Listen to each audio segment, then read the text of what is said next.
Bonjour et bienvenue sur Calais dans la roue. Aujourd'hui, preview de Paris-Roubaix, le seul monument français du calendrier.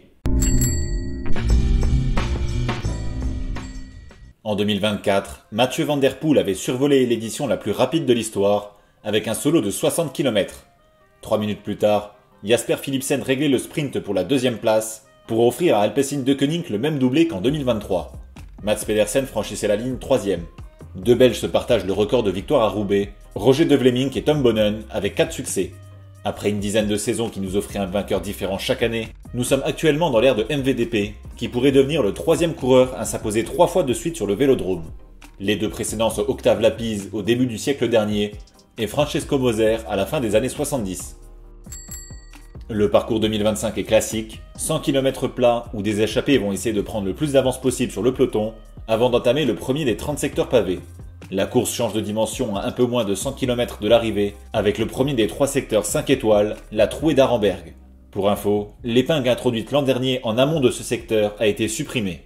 Les deux autres secteurs cruciaux sont Mont-Saint-Pével à 45 km du but et le carrefour de l'Arbre où tant d'espoirs sont partis en fumée à 15 km de Roubaix.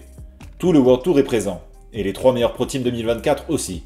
Les invitations ont été distribuées aux 2 Pro Teams suisses Tudor et Q36.5 et aux 2 françaises Total Energy et Unibet Tietema Rockets, qui courent depuis cette année avec une licence française. Suite à leur magnifique passe d'armes au Tour des Flandres, on retrouve les mêmes protagonistes à Roubaix. Malgré sa défaite dimanche dernier, Mathieu Van Der Poel fait cette fois figure de favori, puisqu'il connaît parfaitement le terrain et qu'il y excelle, alors que Tadej Pogačar sera en découverte. Mais vu la forme affichée par le Slovène, il sera son principal adversaire une fois de plus. Derrière, on retrouve un groupe de 4 outsiders qui sont quasiment tous au même niveau. Wout van Aert, Filippo Ganna, Mats Pedersen et Stefan Kung. Ce dernier est le seul qui a vraiment besoin de s'isoler pour espérer l'emporter, et il pourrait profiter du marquage de ses concurrents.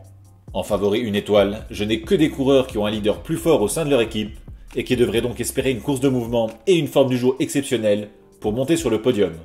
En l'absence de Christophe Laporte, je serais agréablement surpris de retrouver un Français dans le top 20, tandis que les Belges peuvent aussi compter sur Jordi Meeus, Lorenz Rex ou Florian Vermeersch. Je pense que la course sera très disputée. Ganna, Kung, voire Van Aert retrouvent un terrain qui leur est plus favorable, tandis qu'à l'inverse, Pogačar n'aura pas de montée pour faire la différence. Si le Slovène ne connaît pas d'aléas de course et ne craque pas dans la roue du double tenant du titre, je vois bien un outsider profiter de leur marquage, soit pour finir en solitaire, soit pour régler un sprint en petit comité. Je vais ainsi miser sur une victoire de Pedersen avec Van Der Poel 2 et Van Aert 3. En hot take, je mise sur un top 10 du Kazakh Evgeny Fedorov, 14e l'an passé et qui s'est montré en forme sur le round.